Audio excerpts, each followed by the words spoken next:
Changes to how Wisconsin teachers are licensed will go into effect next week.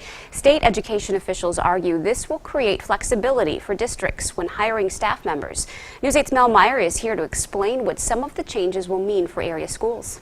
A lot of the changes rewrite or provide updates to the regulations surrounding teacher licenses. The goal is to simplify and streamline the licensure process to meet the needs of the widespread teacher shortage.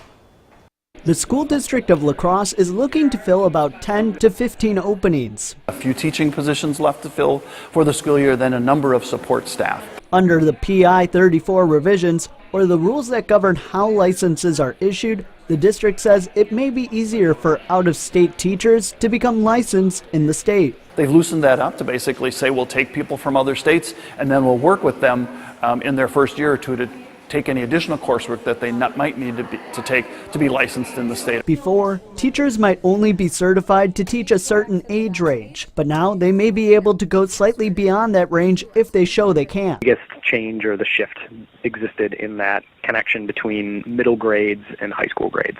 Under one of the rules being updated is a license with stipulations, which used to be called an emergency license.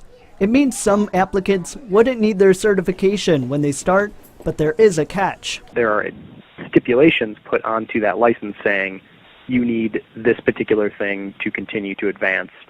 If you don't do that, you'll likely be coached out of the field. These new standards won't change how the district hires as a whole.